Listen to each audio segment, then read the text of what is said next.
Some guy called me from Indianapolis. He said, hey man, I know you got that goods on the Obama conspiracy, man. I know you got it, man. Yeah, I know you got the Obama conspiracy. I said, well, brother, let me try it like this.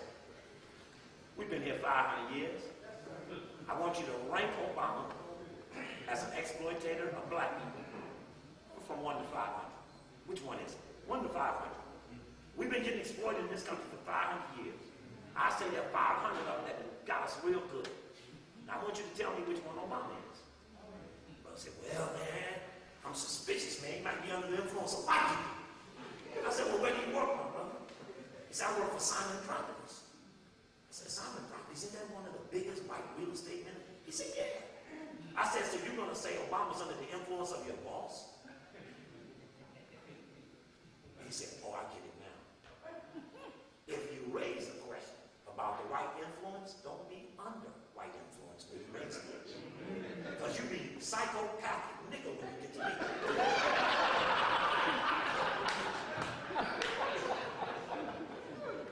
See, usually the one that accused the most is the ones kicking ass, getting kicked in the ass at the white job. They the word, oh, I hate Obama, man. I said, well, free your goddamn self. You know, and All right, Chris, an employee with the Department of Homeland Security is on paid administrative leave for an online rant about going to war with white people and gays. Here's Christine Frizzell. Will the masses of African Americans around the globe see Io Kimathi as their modern-day Nathaniel Turner, an American slave that led a rebellion in Virginia? That's how we gonna put a foot in this cracker's ass and bring an end to him on planet Earth with black male aggression. That's Kimathi, also known as the, quote, Irritated Genie, appearing in a YouTube video. We need warriors, militant kickers. Shockingly blunt, Kimathi encourages blacks around the globe to kill whites, telling his followers if they don't, whites will exterminate blacks. Being a civil rights leader, we don't support any type of war at this point. That's not the solution. Marvin Cheatham knows about groups and individuals on the fringe. At different times, he's headed up 3 different civil rights groups. Are things the way they should be in America? No, they're not. But we're not at the point where we're at a race war. Race wars are, of course, part of history, dating back to the colonial era, with white men attacking Native Americans, often for land or natural resources. In one of the most well-documented slave uprisings, Nathaniel Turner's rebellion in 1831 resulted in 55 white people being killed. About 100 blacks lost their lives in counterattacks. Turner fought for basic rights, freedom, the right to gather, and education. The Southern Poverty Law Center says Kimathi's message is not the same, that it has nothing to do with equality. He's propagating some serious hate, including the mass extermination of whites. He's got anti-gay, anti-Semitic material on there. It's really, really extreme. It's not clear how many followers Kimathi has, but civil rights leaders say black supremacists are just like their white counterparts, full of hate, but not representative of mainstream America. I'm Christine Frizzell, CBS 21 News.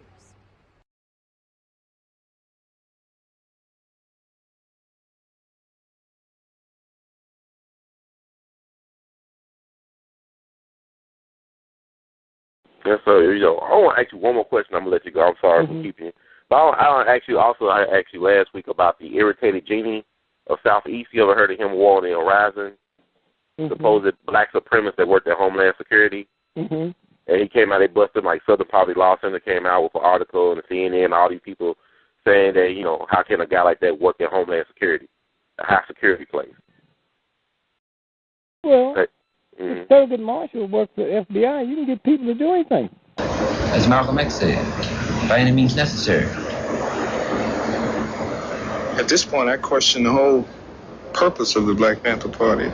In my thinking, they were necessary. It was a shock treatment for white America to see black men running around with guns, just like black men had saw white men running around with guns. Yeah, that was a shock treatment. It was good in that extent, but it got a lot of black people hurt.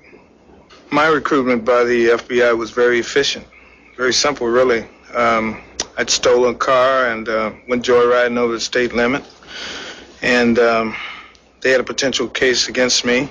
and I was looking for an opportunity to work it off. And a couple of months later, that opportunity came when FBI agent Roy Mitchell asked me to go down to the local office of the Black Panther Party and try to gain membership.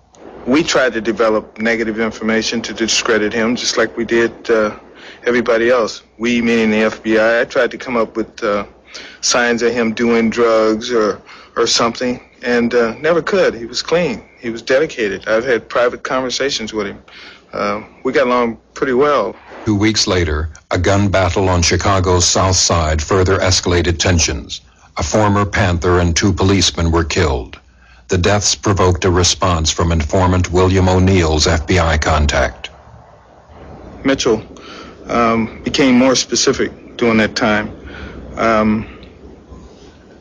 He wanted to know the locations of weapons caches. He wanted to know if we had explosives. He needed to know who was staying at what locations, who spent the night where. His information didn't change so much as he requested more detail, and I knew why. The shootout on the South Side had pretty much laid the foundation within the party, within the Black Panthers. We knew that the police would react some type of way. Expecting police action, the Black Panthers had fortified their office. FBI informant O'Neill was now head of Panther security in Chicago. And I remember walking out of the office and looking through a little clearing over on the next block, which was right in front of the Monroe Street address, and seeing a lot of police cars over there. And at that time, Bobby Rush came to the office. He had just come from over there, or maybe the coroner's office. In any case, we walked back over there, and we both were speechless. We just walked through the house and saw what had taken place and where he died, and it was shocking. And then I just began to realize that the information that I had supplied leading up to that moment had facilitated that raid. I knew that indirectly I had contributed, and I felt it, and I felt bad about it. And then I got mad. I had and then I had to conceal those feelings, which made it worse. I couldn't say anything. I just had to continue to play the role. FBI headquarters authorized payment of a $300 bonus to informant William O'Neill for, quote, uniquely valuable services which he rendered over the past several months, unquote. You also were active in the infiltration of many cultural groups. Before we go into that step by step, how much research and study did the FBI engage in of black culture in the late 60s? A great amount. Give me an idea. From the thing is, I can, they have a file on every type of magazine that blacks read. They have a file on the music. Music, dance, theater, actors, comedians, you name it, man. And they would actually study these different... Yes. Oh, yes, definitely. What would they do with music? To understand the people, you have to understand the culture. To infiltrate, you have to understand. You had a lot of so-called white liberals that were infiltrating the so-called black groups, using the information that they had gathered from the studies of blacks. You mean just to understand the behavior pattern of our people? Oh yeah, I can, Will Heaton could name out some jams of Miles Davis that I hadn't even heard of. He could name off some books that I hadn't even read pertaining to black culture. Do you ever see agents actually studying the music of... Yes, yes. Yes, I've seen them going over even video portion of cultural events. The understanding, like when, okay, you have an organization like Leroy Jones' Black House. You remember that? Okay, Leroy Jones's place, which was done on the thing of tribalism. That's where I first heard the word Kintu, Mantu, Huntu, Hintu. These words of the African continuum. I learned that from an agent. He ran it down to me. They make in-depth studies of the personalities of the people they're dealing with too, culturally. It always helps it's the thing of you can take their culture and use it against them. How large would you say an extensive collection on our culture would you say the FBI has? Would you rate it as large as a particular library, like the Schomburg Library in Harlem? Or I would rate it better. I would rate it better, and the fact is that they go into details that we probably would overlook. Will Heaton used to meet me in different places. You know, Will Heaton, that was one of my supervising agents. There is a certain bar in the Los Angeles area where people into black cultural things met, and Will Heaton used to meet me there. And he would go into very long and tiring conversations with some very articulate brothers about culture, African culture, and Afro-American culture. Tell me about some of the cultural organizations that you infiltrated and what you did. PASLA, Mafunde, Watts Writers Workshop, which they had. The Watts Writers Workshop? Yes. Watts Writers Workshop, which was one of the oldest established black writers workshop. That place was burned down. Yeah. The Bureau had it burnt down. How do you know that? I know because I participated. I did the arson. You burned down the Watts Writers? Yes. Why did they want it to go? At the time, funding had been cut to the workshop, had been cut out, but it looked like there was a possibility of a grant being given back to the workshop. And if there was no theater, there would be no grant. How did you do it? 2 cans of kerosene, Purex bottle, gasoline, and a flare, highway flare. Why didn't you use more sophisticated stuff? Oh, no. No. You're never overly sophisticated. It's too obvious. This way you make it look like, maybe somebody in the neighborhood that got kicked out of theater at one time got mad and came and burned the damn theater up, that kind of thing. But you were involved in this theater? I mean, didn't it get to you at all what you were? Hey, man, that got to me a great deal. I love that theater. I built the stage. You built the stage? Oh, yeah. When I got to the workshop, the stage that had been, the original stage that had been built needed an extension on it. The original part of the stage was in terrible condition. They had no lighting system. I put the lighting system in myself. I put the stage in myself. And that was a stage, man. And that was a theater. It's a nice theater. Who was the director of that workshop? Harry Dolan. Harry Dolan.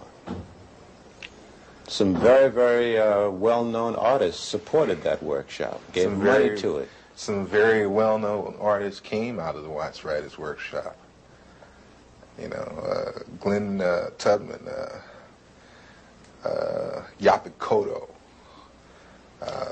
Sidney Poitier used to come down there and give a class. Sammy Davis Jr. used to come down there all the time. Quincy Jones used to come there and give music classes. We had our own 8-track studio set up for sound. We had our own sound room there. was part of your other activities and responsibilities to study the profiles of celebrities who were supportive of organizations? Definitely, and especially, like I said, psychological backgrounds, weaknesses and strengths. Did he have a weakness for blondes? Did he have a weakness for money? Did he snort cocaine?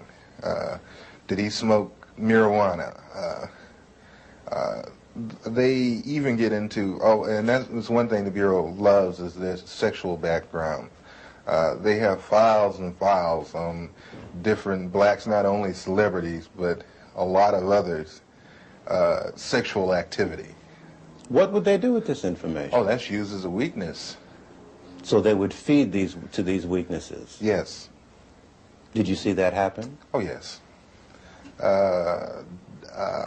Doc Holliday, who is one of the leaders of the BGF, Black Gorilla Family, which is a prison gang in the California state prison system.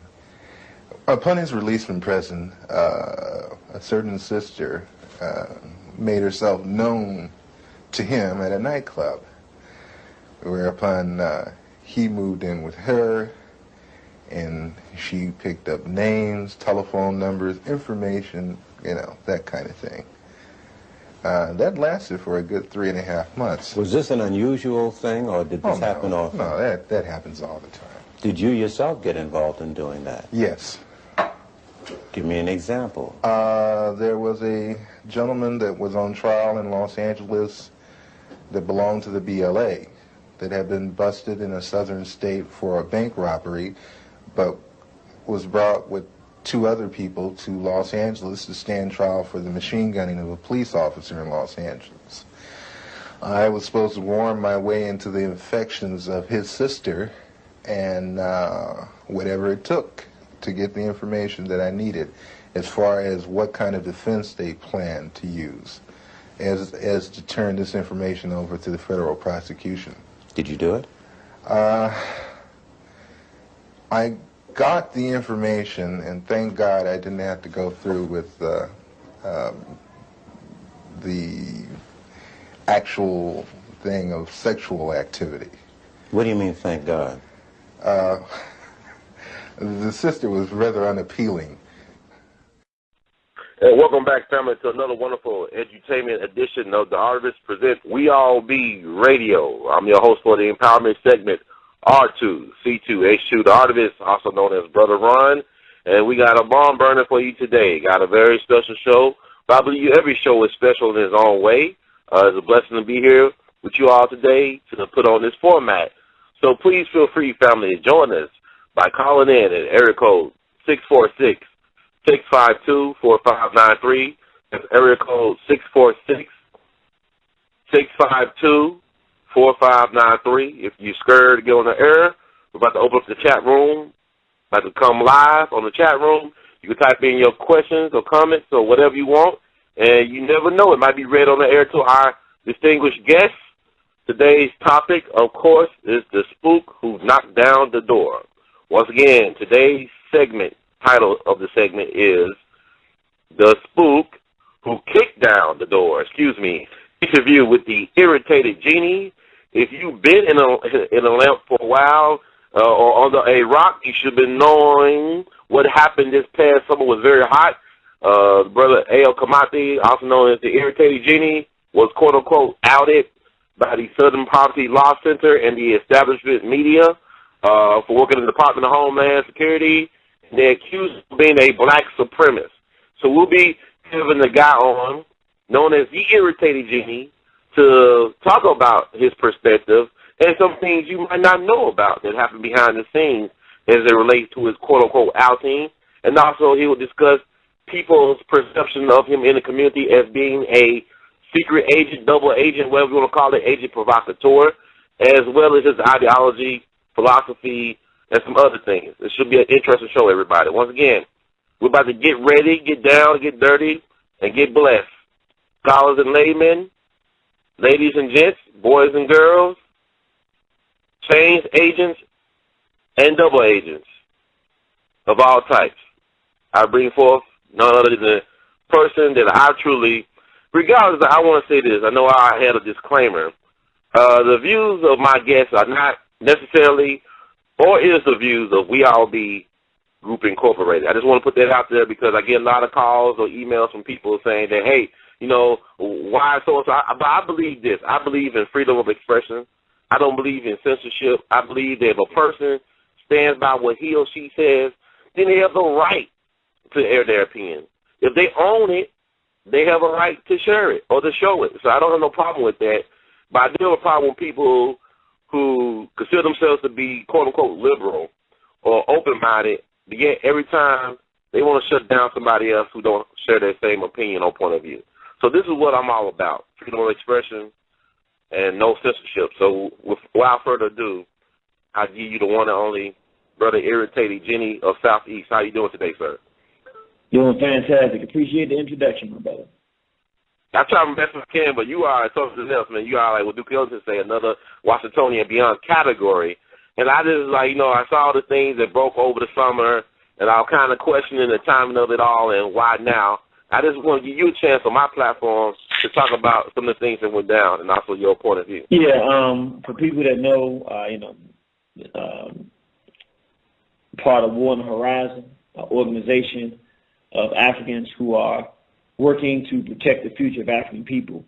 And we do a lot of lectures, we do a lot of discussions, we do a lot of, we create culture, music, information, education for African people to prepare ourselves to survive the 21st century. And long story short, working out here on my own, I'd worked for the federal government since I left college. And I was doing that, and then on the side, of course, I was a pan-Africanist. That's what I really did. But, you know, I had a regular job. And I left the government back in 2003 and did, you know, nationalism full-time. But quite frankly, we made a lot of the products, but we didn't anticipate people would steal them. So was losing a lot of money. Wasn't able to financially continue to be viable, about to lose the house and all that kind of stuff. So went back to work. And the place that was hiring in the city I live in, Washington, D.C., was Department of Homeland Security. And, of course, being someone who's working on behalf of African people, but working and living in Washington, D.C., it would have been my last choice if I had to pick what place I'd be working. I wouldn't even thought I'd have done it, but that was the place that was hiring. Somebody I knew that I had trained back in the day, found out I was looking for a job. They were like, yo, we can get you up in here. It's not a problem, because they knew the kind of, you know, job I did.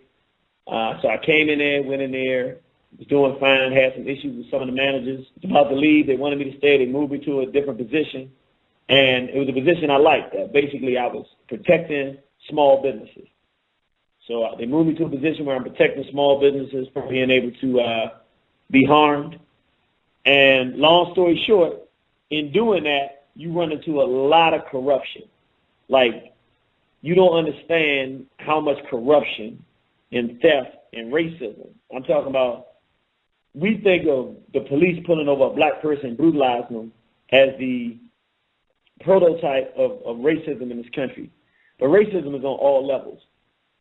If some of the corruption, theft, and racism that I was facing in the capacity of trying to help small businesses was some of the worst and ugliest racism I've seen in terms of the intensity and the ramifications. How many dollars are being stolen from black people? How many jobs are being taken from black people? How many glass ceilings are being put over black people? Just everything you can imagine. So on the one hand, I'm trying to be quiet because I do what I do as the Irritated Genie of Southeast out here, so I don't want to ruffle too much stuff. At the same point in time, I'm an African, and I'm a freedom fighter. No matter where I am, if I see somebody doing black people wrong, I'm going to fight. It's just, I can't not fight. I don't have the ability to turn a blind eye to black people being mistreated. So basically, I started fighting hard, and they knew who I was, who I am. They knew who I was, and they knew who I am. So, but they didn't really have anything to fight me for. I didn't break any rules. So, long story short, over the course of a year, they've been working to try to get rid of me. And I just easily outmaneuvered them. I didn't really know what was going on at the time. But they were upset because I had reported some of the corruption. And they were like, we got to get this guy out of here because it's a lot of money, man. I was messing with a lot of money. So I didn't know it, but I was. So anyway, they finally just put me under a racist because they knew we had a problem. I outmaneuvered her. And it got to the point where they got so mad, they just said, let's just report this stuff to the media. Because then it will create a situation where the American public will say, this guy, look at this hate-filled guy. He's got to get out of here, and pretty much blow my cover and make it very difficult for me to keep the position and for them to continue the corruption because they don't have anybody there like me who will fight it. So that's essentially what happened. That's pretty much what happened. I'm fighting against racism, theft, corruption, and whatever you can call it in the federal government, while at the same time I'm doing the work I do out here. And they use what I'm doing out here to put before the world to say, hey, we got to get rid of this guy. You know what? I want to ask you just a couple of things I want to ask you. I know you said that you talked about the corruption in the Department of Homeland Security in the area that you work. But a lot of folks would say that you brought this on to yourself because, like, it's like you gave them the bullets to put in the gun to use to shoot you with, the character assassinate you. Because even the clip we played about you saying that President Obama is a mulatto faggot, I mean, they didn't even play that part on CNN. They just played a snippet of that audio. But the fact that you said, you know, Obama is mulatto faggot, and you talked about Michelle Obama, some people might think of you as being homophobic and even sexist and chauvinistic. Well, I'm definitely against homosexuality, so I'm not going to use the term homophobic, even though I think any intelligent person should be afraid of a mind and a mentality that a male wants to sexually violate another male. That's pretty frightening that somebody's mind works that way, but I wouldn't classify myself as homophobic. I say I'm an African. I'm a black man, and a black man is supposed to be with a black woman. And if a black man wants to be with anybody other than a black woman, then he's made a mistake. He's made the wrong decision. He doesn't adequately understand what it means to be a black man. And I say the same thing for a black woman. The only proper mate for a black woman is a black man. So, yeah, I'm against homosexuality, and that's my job, to save my race. Anybody who is relevant to the black race at this time would have to be fighting against homosexuality if they consider themselves a social activist on behalf of African people. The relevant thing that our children are dealing with is sexual abuse. If you're out here calling yourself a pan-Africanist or a community activist and you're not addressing sexual abuse of our children and the resulting behavior, misbehavior, which is homosexuality, which they're pushing on our men, women, and children, then what are you addressing?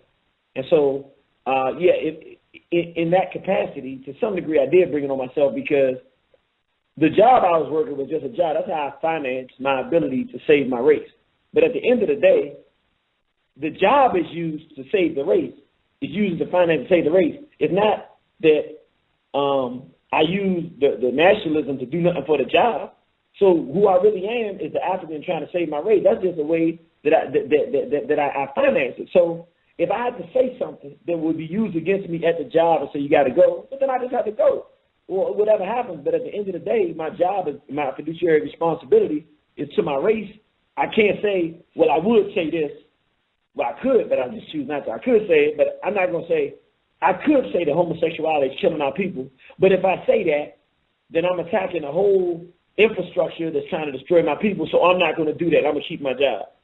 Now I'm making $115,000 a year, and I know that by doing what I'm doing, at some point. You know, I've been working there 4 years. I know at some point if the jig is going to be up, but I'm not going to not fight for my people to try to save a job that's not guaranteed to me anyway. What about the fact you said Obama is a mulatto faggot? What do you mean by that? What were you referencing? I'm referencing the fact that not only is he a practicing white sex offender, but that he's mulatto. He's not a black man. We keep calling him a black man, but we forget he comes from the white womb. And Chancellor Williams told us in the destruction of black civilization. And we can just see it around in our everyday lives. We can see this in our everyday lives. As a class, the mulattoes side against black people. They work, matter of fact, Chancellor Williams said they'd have been the best agent in support of white domination of black people, has been the mulatto. And if we look at whenever whites start creating a bunch of mulattoes throughout history, whether it was in Haiti, whether it was in Kemet, ancient Africa, whenever they want to seize control of an African region or do harm to black people in a very massive, direct way, they do not like to do it themselves because it creates a backlash of black people against white authority. They would prefer to put a black, or if not black, one of their children with a darker tint, that they have a mulatto child, in the position to assault black people. So as a class, the mulatto class has always, as a class, fought against black people. As individuals, there have been a few good mulattoes here or there. But in general, they side and do harm to black people. And that's what we see in the case of Barack Obama. He's a white sex offender that's promoting white sex, homosexuality, and sexual degeneracy in black communities in America, throughout the continent of Africa. He's promoting the worst type of misbehavior and social dysfunction to our people he can possibly promote. And he comes from the white womb, so we shouldn't be surprised of it. Matter of fact, that's part of the reason why he was put there. In reference to what I said about Michelle Obama, I think anybody should be able to be reasonable and understand. What I said was, and if you look at the People magazine cover with her on it, why is a black woman in the position of the president's wife wearing lace and lingerie on the cover of a magazine? You have never before seen a president's wife being paraded around before the world as a sexual object. It is eerily reminiscent of slavery, and it does nothing to help the self-esteem of our daughters. It doesn't do anything to help us as black men to convince our daughters not to go in the direction of being half naked and wanting to be a sexual object. All it does is it reinforces the idea that black women are sexual objects, and that's all they're good for. So if she wanted to do something that was a statement, she should get a natural hairstyle, which would make black women around the world who are bleaching their skin and hating what they look like and frying their heads to realize they can be natural, they can love themselves, because the president's wife loves herself if she wanted to do something. But instead, she chooses to go out half-dressed, and so it was inappropriate. So, let me get this straight. You want me to believe that you're this smart guy who wants to save his African people. And by doing that, you get a job at Homeland Security. A job that we wouldn't know about unless you were exposed. You weren't forthcoming about your job. You had to be exposed. But what is the logic of fighting against the beast, but working for the beast? Is that similar to the man who's at the bottom of the ship with a bunch of people, and he puts a hole in the bottom of the ship to give the people in the bottom of the ship water? Isn't that the same kind of logic? Eventually you're going to sink. So people will drown with their thirsts quenched. And I want to know why you are pushing the African narrative as if every single black person in America comes from Africa. You, being from Washington, D.C., an educated man, has to know that every black person in America does not originally come from Africa. But you're pushing that narrative. You're also one of those shoot 'em up bang bang guys. I never trust anybody who stands in front of people, charges them to listen to them, and sells their material, but he's talking about shoot 'em up bang bang. I am not going to be like the other people and loosely throw around the terminology that you and Brother Ron seem to not understand what an agent is, or an informant. An agent and an informant aren't the same thing. There are types of agents. Special agent, field agent, okay? On and on and on. There are types of informants as well.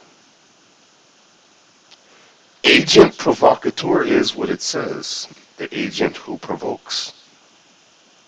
You also have an agent or an informant who's just a listening post, who's just there, blends in, okay? The thing that what you're not telling the people is that when you get in a certain level of security, there's a lot of documents that you have to sign off on. I find it hard to believe that you believed that working for the Homeland Security, you were going to be able to pull this off. I think any logical person who works for the Homeland Security would know that anything they do with their face on social media, people are going to know about it immediately.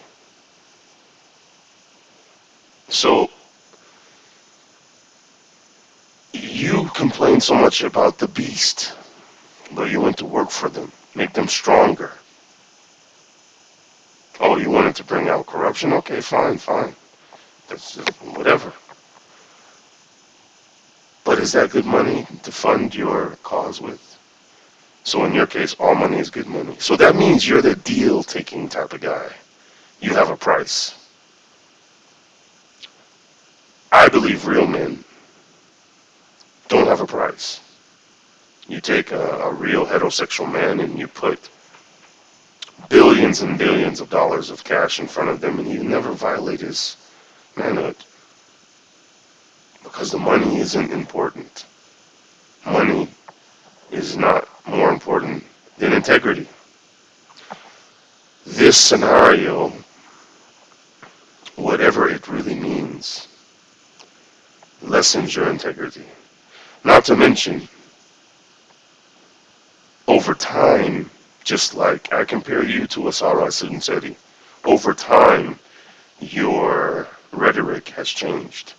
You started out as a shoot 'em up bang bang guy, and then you went to, I think it was straight black pride, and now you're on your pan-africanism thing.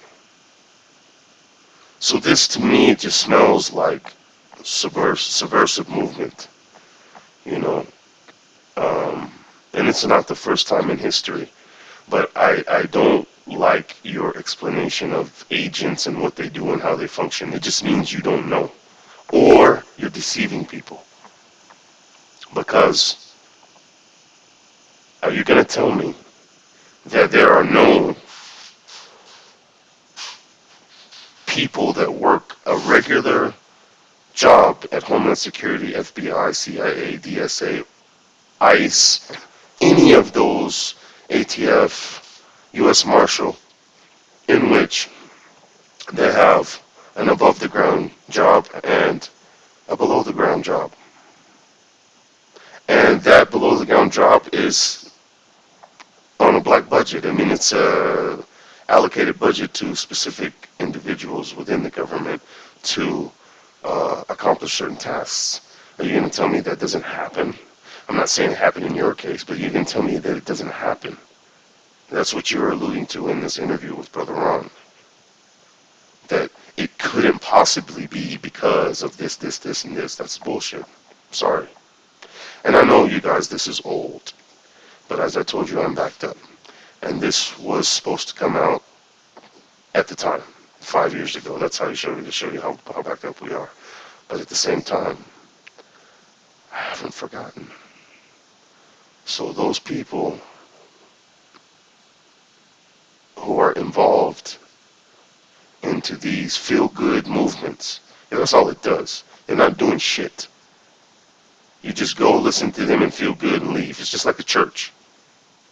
Okay? And none of these guys bust a grape. And I'm not saying that they should bust a grape. But none of what they say they want to do ever comes. It never comes into practice. It never comes into play. You know, the whole situation with George Zimmerman, look at how all these rah-rah shoot 'em up, bang-bang guys, they okay, you guys, none of you guys know how to track down a person. And I'm not saying they should track him down and kill him. I'm not saying that, but that's what they allude to.